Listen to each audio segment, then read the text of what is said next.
and welcome to yet another show of Making in India. With this endeavor, Kaustav, Akshay and me are on a journey to bring out the raw, uncut and inspiring stories from people who are really making our India while making in India. Today we have with us Nishant Kumar, a defender, a hustler and a pet lover.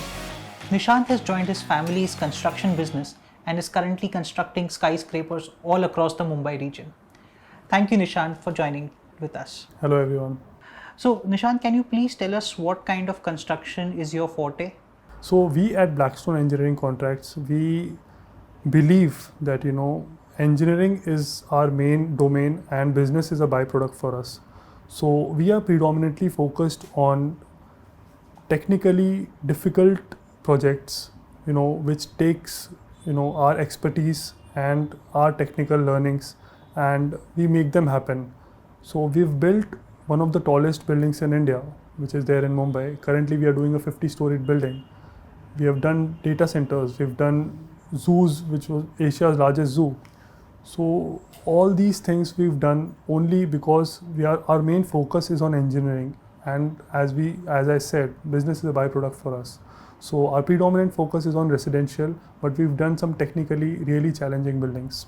So before we dwell into your business and construction as an industry, can you please take us through your background? I was, my schooling is done from Bombay, and I did my BTech in IT and MBA from NMIMS in finance. I had my corporate job. I, worked for 5 years. I was an AVP with a leading corporate bank in India. And while working, I was doing well. I was, independent and everything. And I never had the thought of joining my dad. It never struck me. And it was also because of one small story which happened with me in my childhood, when my mom said that, you should do civil engineering because even if you don't get a job anywhere else, dad will set you up somewhere else. So that was the time when I thought that I'll do anything, but I won't do civil engineering and I won't join this construction industry. And here I am, in the business for the last 3 years. And I think I'm doing well, but it did not start like this. My dad, he was a legend in the industry. He was a stalwart in the industry. Everyone knew him. He was with the biggest builders in India, as you can say. And he started his own business in 2016. Then he was doing well, but as we all know, COVID happened in 2020 and things started going south. So that's when I thought that, maybe the business needs me, or I don't know, maybe the family needs me, or it just came from within that maybe I should give it a try. But as I told you, I was not a civil engineer. I had no clue about the construction industry. I had no clue how a building is made. So the first thing that I did was, we had 2 projects in Chennai, and they were big projects. So dad, because of the COVID travel restrictions and dad's age, he couldn't travel much. And there were a lot of difficulties as many businesses faced during the COVID. So the first thing that I did was I, packed my bags, I left for Chennai, and I had no clue, what would I do? That was my first thing, in the construction industry, I had no clue. So what I did was for 6 months continuously, I kept going to the site. I was the first person to reach the site. I was the last person to, leave from the site. And I kept asking questions. And that's when I started learning, everything from the scratch. I asked n number of questions to my dad. I asked the clients. I even asked the laborers that, were working for me. And I actually, because they knew more than me. And everyone knew more than me. So I kept gaining the knowledge from them, from whomever I interacted. And slowly and steadily, by the end of the 6th month, I completed a project, or maybe you can say I graduated from that project. And I completed the project. I had 600 laborers, working for me, and I was managing them. I was in touch with them. I was in touch with all my employees, and I was completely in the business. And that time, I felt that once I've gotten so much into it, I will not be going to, just come out of it. So that's when I realized that no, I'm here to stay and I will be continuing with the business. and dealing with all those labors and labor issues during COVID, as you are aware, like all the labors are normally migrant workers, and handling them in Chennai, it was a task. It was a big task for me, but I learnt. I made mistakes every day. I made a mistake, but I learned from that mistake. And as I said, after 6 months, I graduated from that project. People take 4 years. I took 6 months to graduate from the project. I'm learning even today, but that was my biggest learning. Those 6 months were the biggest learning for me. So you talked about labors, and I think construction as an industry is very labor intensive or very labor dominant. Can you talk us through about the labor issues, or how do you handle so many people working for you? Particularly when we think about labor, I believe we don't think about people who are very technically adept, or maybe who are very intellectual as a level of an MBA per se. So how do you go about and how do you deal with them? So I'll tell you, in India, all the projects, or I would say maximum of the projects, they are labor intensive projects. You need labor to do those projects. And with the current boom in infrastructure, there's always a scarcity of labor. You will never have labor in abundance. Anybody can argue in that and say that we have a lot of labor, we have a lot of cheap labor in India, but that's not right when you are actually working. And that's when I realized, I thought handling labors or getting labors would be easy, but it is not. It is the most difficult part of being in the construction industry, is that handling a labor. So we used to get labor, like there were instances wherein we got them in a flight, we booked a flight for them. We got around 30 to 40 labors because we needed them to do the job. Because in the end, they are going to they are going to build your building. And if you don't have the labor, you won't be able to do your project. So we faced a lot of issues during that time, and we learned also. So in India, the whole labor mentality is now changing, and it's changing very rapidly. Like even in my short span of time, I have seen the labor mentality which was there 3 years ago. It's not the same. Today the labor, they want to be in the city center. They want to have all the facilities. They want to have good rooms. They want to have good facilities. They want to have PF. They want to have all the compliances which a normal corporate person would have. So you need to treat them like that. You need to make them feel special. You need to give them holidays. You need to that's why I'm telling you that the things or the stigma regarding labor in India, it's changing rapidly. Right. And being into the construction industry, if you crack that, we always keep saying that in our, me and my dad, we keep talking about this, that today, if you have the labor, then you are the king of construction industry. The person who's handling the most number of labor, he's the king in the industry. Labor plays such an important role in... It plays a massive role. Right. And so did you have any altercations or issues, if you would like to share with us? So in terms of labor, you have to be very careful in dealing with them, because that person, he needs to be paid weekly. He is not a person who's having his savings, or who's having a savings account, or who's having an FD, for his rainy days. So you need to take care of those small things. If there is a wedding happening in his family, you need to be aware of that, and you need to take care of that. If you've done that, if you've reached to that level, then I think you've cracked the problem of labor. Okay. Or you've gotten a solution.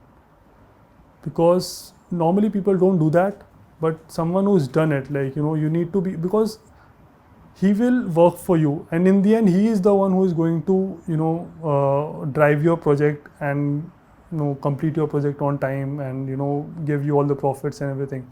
But if during his small requirements, if you are there with him, if you stand beside him, I understand that there are cash flow issues and everything, but if you are standing beside him, or even if you talk to him, and treat him as we, as to our labor contractor, we treat them as partners. They are partners in our project. If they are not there, we won't be able to do that project. Right. I might take the biggest project in India, and if I don't have their support, I won't be able to achieve what I want to achieve. Right. So that is a very thing. You have to be very careful in dealing with them, and be very specific, especially in these days, on how you speak with them. You have to give them respect. You have to give them a good living condition. You have to give them good, services, I would say. They need to have RO water. We do all sort of these things. We, do motivation programs for them. We do training programs for them. So you need to take care of all these things to, so that the labor is loyal to you.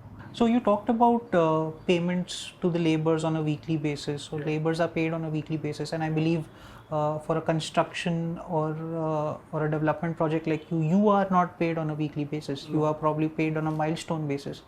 So don't you think cash flow here or managing a cash flow becomes the next most integral point about construction? 100%. In construction sector, I would say cash flows are very difficult to manage. I would say that's what I felt in the last 3 years, because the credit cycle that we see in the construction industry is normally 90 days, 120 days, sometimes 150 days. But the labor will not wait for 150 days. Right. Your supplier might wait, your other vendors might wait, but your labor will not wait. So you need to make sure that you have that cash flow arrangement, so that even if you don't get paid for the next couple of months, you are able to pay his salaries, or in the end that labor is able to send his home, like, because he's not from Bombay, or he's not from anywhere, he's not residing locally. He's come from Bihar, he's come from UP, or he's come from Kolkata or something, so he has a family over there and he needs to send them money. So you need to ensure that he's sending money to his family every month. If you're not doing that, then there is a problem. So you need to manage that cash flow. That is the cash flow gap that we try to manage, and that is our job as a businessman, to manage that cash flow gap. So normally what I would, just to sum it up, normally for any construction company, how they manage their cash flows is, we try to take advances from the client. Those advances we try to use, for these kind of days. We try to get a credit line, which is very difficult because we don't get, banking support is not that easy to a construction sector, how it is for any other sector, because we are a risky sector for them, for the bank, and rightly so, but that is the current situation in the market. So you need to have that cash flow or cash gap arrangement, so that at least the labor, he can send money every month to his house. And what happens when your cash flow for the person you're constructing goes apart, or your project is delayed on some front or the other, and your revenues are getting delayed? How do you then manage? So normally what we do is, before taking the project, we generally talk about this with all our clients. We tell them that if you want to make your project on time and with the right quality, and you want the desired result, you need to be having that kind of cash flow with you on the day one. So if suppose, everyone knows, if I want to build my home, I know that it will take X amount of money, say maybe 30 crores I will need to make this money. So I need to have that 30 crore on the day one. Okay. That is when the building will be made on time, and it will be made according to my standards and everything. If I don't have that 30 crore, then it is always a stopgap arrangement that I will keep doing. It will be a hand to mouth kind of a situation, wherein the client will be struggling, we will be struggling, and in the end labor will be suffering. So what we tell the client is, if you have that kind of cash flow, only then you start the project. Because in the end, if the project for some or the other reason gets delayed or something, we make losses, even the builder makes losses, and the labor suffers. So there are a lot of ways to get out of it. Legally there are ways, we have a contract in place, which we sign before getting into the project. So the contract, it safeguards our interest. So we make sure that the contract is made in such a way that we do not lose because of someone else's problems or someone else's issues. So there is always, things like arbitration. There's an arbitration clause that is put that, if something happens tomorrow, any unforeseen event happens, then we always have an arbitrator who is appointed and who can resolve the matter, and we get paid our duly share, and the labor or the other vendors, they get paid their duly share. And how efficient is the legal system or the contract part of this? So I would say, as compared to the other countries or the developed countries or the European countries, in India the contracts and the legal they are still not as efficient as our counterparts or the other countries. But there are systems in place. There are places where you can go and you will be heard. There is an arbitrator. There is a mediator. There is the court in the end. If nothing is, if your problem is not getting solved, there is a court. It will take time, but if you are right and if there's something wrong which has happened to you, you will get the justice. And that's where we believe, unless and until your contract is fudged. That's why very important is, I would say to all the businessmen or someone who is trying to put his foot in the entrepreneurial journey, is that the way you make your contract is the most important thing. Contract is your Bible. You should read it line by line, word by word, and you should understand it, so that even while doing the project, there are a lot of things wherein the client tries to find a loophole, or not even the client but the employee of a client, he would try to find a loophole. But you can safeguard yourself by knowing your contract thoroughly. So the contract is the Bible for us, or for any person who is there in the construction industry. So you talk about construction industry and the contracts that you are in place, and all of this contracts and arrangement tells me that formalization of the economy or formalization of the real sector is an integral part for your kind of businesses. So most of the real estate in India are made by local contractors or the regional contractors, but they are not, I don't think so, they are bound by such good contracts which you are talking about. So can you tell me why formalization of economy, how does it help, why is it so important? So if you leave the tier 1 cities aside, in most of the other places, there is some local contractor, and there is some local hardware shop wherein you will get your materials. There is a local contractor who will build your building for you. But formalization is very important in our sector, because you are making a structure which is going to be staying with you, or you are going to stay in that structure for rest of your life. How many? Yeah, it is someone's home. How many times will you be buying a home? Once, twice, thrice maybe. But that is an important part of your life. Every day, day in, day out, you have to enter that home. So you need to make sure that structure where you will be living for the rest of your life, it is made in a proper way, and it is made with utmost quality, and there is no one who is cutting corners. Because in the end, if someone is deploying a local contractor who does not have his systems in place, who does not have his practices in place, he will be cutting corners. It's as simple as that. If you if you are charging 1,500 for something, and some other person is doing it for 300 rupees, he is going to cut corners. Right. So there is a huge need of formalization. Like even in cities like Bombay, I would not name the builders, but there are people who are new age builders who have just started, becoming, or just entered the real estate market. They want to make a building in Bombay, in a city like Bombay. And what they try to do is they try to hire a local contractor or local laborers, and they try to make it on their own. They don't have the know-how. Their know-how is designing the building. They should be focused on designing the best building that is possible in that whole area. Their focus should be on selling the building in the best possible way, giving them the best amenities. The person who is buying that flat, he should be like, I bought it from XYZ builder, and I will the word of mouth should be like, I will buy from this builder only.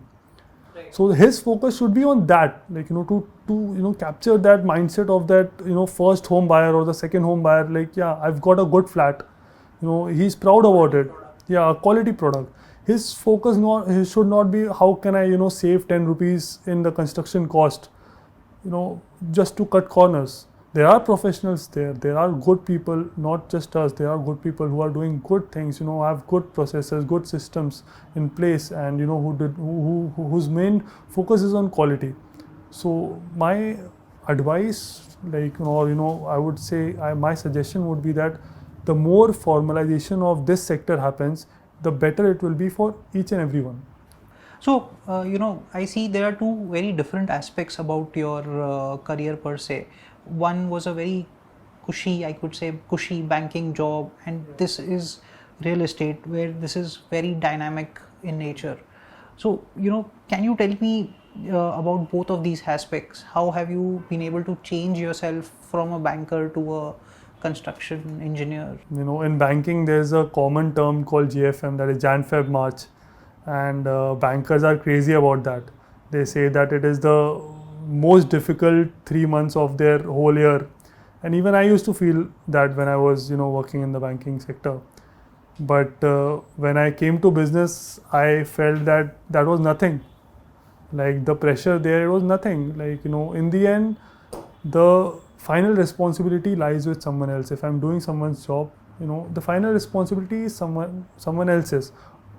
Vis-a-vis, managing my own business, the final responsibility is with me. All the decisions that I'm making, it will have an impact on someone or the other person's life. So it is a very challenging aspect, and you learn from it. You make many mistakes. Every day you make a mistake, and every day you learn from it. There will be days that you feel like, what are you doing? Like, or what will happen the next day, you don't know. Like, there are some challenges, or sometimes you face some kind of a problem which you feel that it will not be able to be solved. But just give it some time. You give it some time. You give it a thought. You sleep it off. Next day you again go to office, and the solution comes. Or there is some or the other solution which is there already, which someone is doing, or our law or the companies, that it has that solution to that problem. So, and if you found that solution, that is when you realize that, yeah, you've done something. That's kind of an achievement. That's the personal growth that you're looking at. So that is more important for me. And this thing I learned when I was managing my business. This I could never learn when I was working for someone else. So I would say that I was lucky that I got this opportunity to manage a business of this scale. Currently we're having 150 employees, more than 150 employees. We're having more than 700 laborers. To manage them, to manage the vendors, it is an opportunity for me. And every day there are challenges, but you just solve those challenges, or you take a hit and you keep learning from it. So when you're doing a job for someone else, the magnitude of the problems that you're facing over there is much lesser, I would say, as compared to the magnitude of problems or the challenges that you're facing in your business. So when you solve that problem and when you solve this problem in your business, it's a completely different thing. The personal growth that you get of solving something in your business, of which could actually make a huge impact, or which only you could solve, or which only you could do with your decision, the impact that it has made, it gives you another sense of personal satisfaction, or something that, yeah, I've achieved it. I've achieved something which I could not in a job, because the responsibility is limited over there. Right. Here the responsibility is unlimited. Like, everything, I'm responsible for everything in the end.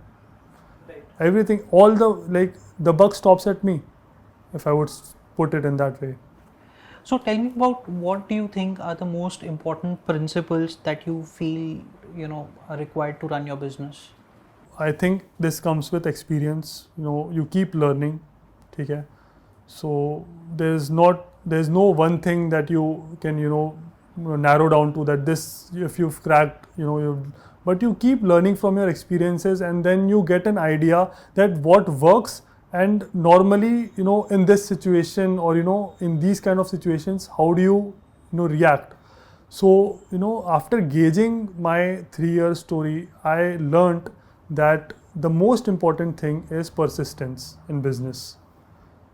If I've decided that, I want to build my business, persistence is the key. Like, no matter what, there will be toughest of challenges, but you have to be persistent, that you have to go to your office. You have to sit there, you have to try to solve it, you have to take it head on, come what may, because it is, in the end, you are going to solve that problem. There's no other person, or your employee is not going to come and solve it for you. In the end, you have to solve that problem. So persistence is the key, and punctuality. Like, you have to ensure that you are going to your office daily, come what may. If you're not feeling well, you're a bit under the weather, whatever, that's not an excuse to not go to your office. It's like your home. So you go there, you sit there, you brainstorm, you do whatever you want to do, but you have to show up. You have to show up for meetings. Everyone, like, even in your life, you would feel that, sometimes you're not feeling like it. You just don't want to do it in that moment. But if you're in a business, you just have to kill that feeling. You have to say that, yeah, it's okay. I don't feel like doing it, but still I have to do it. I may not be, 100% into it that time, but even giving 10% in that moment, just showing up matters. Right. Things might not fall in place for you that time, but give it a day, give it 2 days, 3 days, they will eventually fall in place. You just have to keep trying. There will be n number of issues, there will be n number of, there will be challenges wherein you will say, ab to nahi hoga, right? What next? But that's when, something or the other will happen by God's grace, or, by what, I don't know, like, or maybe just because of your perseverance, because you've not given up. So you don't have to give up. That's the most important thing. Persistence and punctuality, I feel, are the most important thing for any businessman. Switching to a broader topic, how do you look at the Indian real estate scenario as we are standing today? Just by my experience, I would say we are getting inquiries every week, every 10 days we are getting a new inquiry. There are n number of projects which are coming up, infra projects, residential projects, commercial projects. So it's booming like anything in India.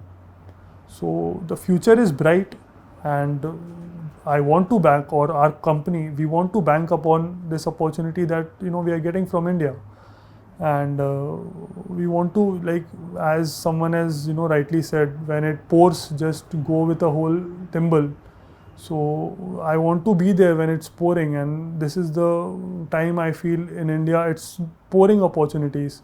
So this is the right time to be in the business and doing it. And the more you make mistakes, the more you learn. So I am really happy, or I feel the biggest achievement for me are the number of mistakes, or the number of failures that I've gone through in the last, I tell everyone that the times that I faced during COVID, it made me what I am today. I would have come up in a very easy, booming period when everything was nice, but I wouldn't have learned anything. And if you see our current demography, we are the youngest country in the whole world. We are a country with so many young people who want to buy homes, who want to earn, who want to have their own homes. There's urbanization happening in India. People want their new homes. They want to move out of their families and move into cities, have their own homes, live with their family, their own family, nuclear families. Right. So a lot of opportunities are coming up, and all these people, once they are placed, the first thing that they want to buy is a car, and the second thing that they want to buy is a house. So there's a huge opportunity. If we see, India is at the cusp of taking off, and we have that platform right now. Whatever maybe China experienced 20 years ago, we are kind of going to experience it right now. Right. So if everything goes well, I think sky is the limit for us. You come from a very high pedigree of in terms of your education and in terms of your colleges, what would you talk to when you talk to other entrepreneurs? So typically they don't intend to join traditional businesses, and construction being a very traditional businesses. So what would your message to those people would be? No, I understand what you're saying. There's definitely kind of a stigma, with family business, that joining your family business, and a lot of people are not doing it. I would say to them is that you get your education, or you get your management degree from the best institutes in India, and you manage for someone else. Why not do that for your own business? Your know-how, your expertise, whatever you've learned, why not implement that to your own business, or give it a try? Why not give it a shot? Maybe it will work, maybe it won't work, but it will at least give you a clarity and open n number of opportunities for you. And if you've got that platform, a lot of people don't get this platform. They want to do something of their own. They want to do a business, but they don't get that platform. But if someone has got that platform, he's got that right education, I feel that they should implement that education into their own this thing. They should manage their own team. They should build their team. The team building that they're trying to do for someone else, they should build their own team, build their own business, learn from it. Max to max they will fail, but that's okay. That's how businesses are built.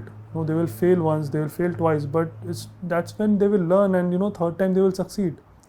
So I would strongly suggest them that after getting their education from the prime institutes of India, they should use that learning into their own business, and they should try.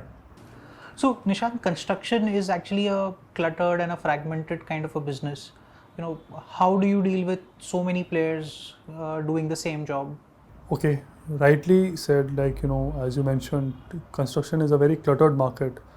We have competitors ranging from the biggest names to the small players which are doing. So how we deal with it is we need to find a market. It took us time, but we found our GTM, that is called. We found that market that we need to cater to these clients, and these clients, they are actually deprived. They don't want to go to the biggest players because they charge them a premium.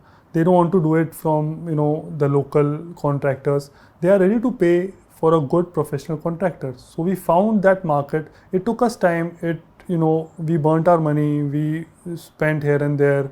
But that taught us, and somehow we found that market. So finding your market, finding your space is very important when the market is cluttered. If you don't find that space, you will be left, making losses, or you will be left in a place where you're not welcomed, and then you will be struggling. So finding the right kind of market, or the right set of clients is very important. So we found that out. It took us time, but we found it, and I would say that now that we found it, we try to stick to that market. We don't go, searching for other markets or other clients. They may be lucrative. They can offer you, maybe a better proposition. But we try to stick to our own market, which we found from rigorous, research and burning our hands 1 or 2 times. So that's how we, differentiate ourselves from the existing competitors. So you create your own space. Yeah, we create your own space. The space is there, you identify that space. Right. Because there is always a kind of buyer, who is looking for you. So you need to find that right match. Right. Because there are players like L&T who charge a bomb, but that person, he's not willing to shell out that kind of money for L&T to come in. But that person is willing to pay for a good professional contractor. Right. And he has that right kind of mindset wherein, he needs a good contractor, good professional contractor. Right. So my market is that. A person who understands that his building needs to be built well, and he's ready to shell out that money. Right. But cannot afford the biggest of the contractor. Right. So I found that market, and that's how I differentiated myself from the biggest names in the market and the smallest players in the market. So, you took a major step in 2020, leaving your job, coming into this business, and now you're fully into this.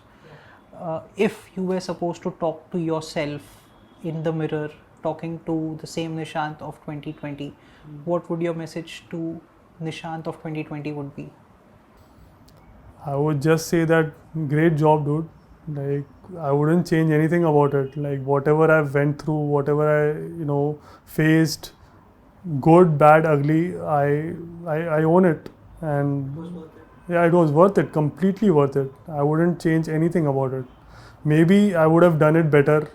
Maybe things would have, been all hunky dory. But it was, it is what it is, and it happened, and I learned from it.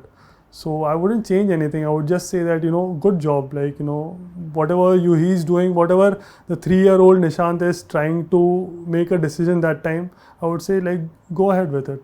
No regrets. It was lovely talking to you, Nishant. It was really fascinating. It was very inspiring. For the people who always keep inspiring others, to inspire all others from making in India, we have a small token of appreciation. Oh, that's so sweet. I'd like to hand you over. Thank you so much. And it was lovely talking to you and to all your audience. And I hope, I said something which inspired them. And maybe there's some other person, who's trying to make something of his own, or, do something valuable for this country, for themselves, and for their family. Thank you so much, Nishant. Right then, so this was Nishant, and stay tuned for another episode.